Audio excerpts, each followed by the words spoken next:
Hai semuanya, konten Ama upload lagi nih. Oh iya, untuk mengawali konten pasca lebaran ini, Kofilbert udah pilih salah satu pertanyaan dari kalian tentang real estate dan properti. Penasaran? Langsung aja ke pertanyaannya. Pak, bahas CBPE dong. Gimana potensinya ke depan? Secara balance sheet yang saya lihat bagus, total hutang bisa dilunasi dengan uang kasnya. Halo semua, kembali lagi bersama saya Filbert dari komunitas Filbert Game Plan. Pada sesi AMA kali ini, kita akan menjawab pertanyaan salah satu teman kita yang menanyakan terkait saham CBPE. Mari kita mulai. PT Citra Buana Prasida Tbk merupakan perusahaan properti yang didirikan pada tahun 2000 dan IPO di bursa pada awal 2023. Proyek perusahaan yang cukup dikenal adalah Pascal Hypersquare di Bandung. Selain itu, perusahaan juga memiliki rencana mengembangkan service apartment atau hotel di daerah Cipaku dengan luas 3,7 hektar dan rencana pembangunan 2 tower. Pengembangan akan dilakukan entitas anak, dan bila sudah selesai, perusahaan berencana bekerja sama dengan pihak ketiga sebagai operator. Perkiraan dana yang dibutuhkan sekitar 600 miliar dan akan berasal dari pendanaan bank.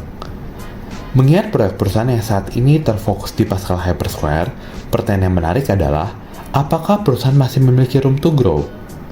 Perusahaan berhasil menumbuhkan revenue-nya dari 67 miliar di tahun 2021 menjadi 61 miliar di 2022, 85 miliar di 2023, dan 93 miliar untuk 2024 annualized. Apa yang membuat revenue bertumbuh?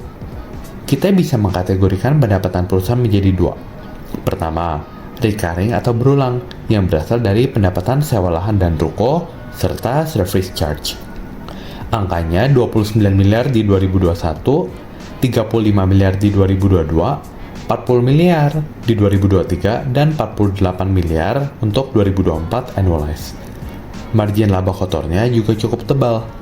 Untuk tahun berikutnya, kita bisa expect recurring revenue kembali di 48 miliar dan gross profit di 32 miliar.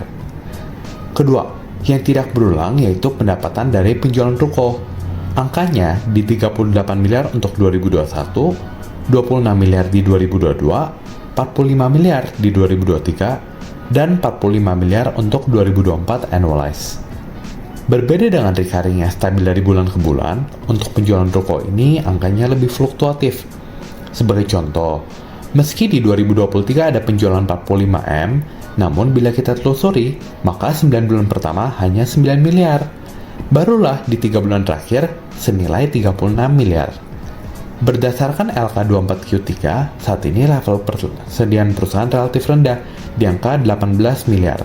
Berbanding akhir 2023 yang 23 miliar, dan akhir 2022 yang 34 miliar. Dan mayoritas ruko yang tengah dikembangkan estimasi selesai di Desember 2025. Sehingga lebih baik kita gunakan asumsi konservatif revenue non-recurring.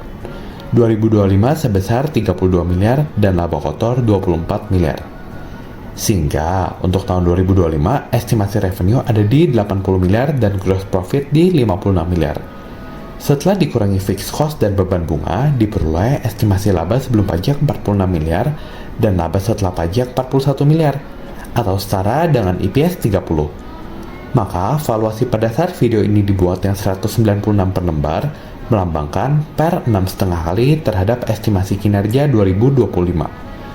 Terkait dividen, sayangnya kita tidak bisa harap banyak, karena beberapa tahun terakhir perusahaan membagikan sebesar 1 per lembar, setara dengan yield 0,5%. Tentu yang menarik dipantau adalah kelanjutan proyek service apartment di masa mendatang. Oke, sekian untuk video kali ini, semoga bermanfaat. Kalau ingin request apa, silahkan leave di komen ya, and see you guys in the next video. Bye-bye.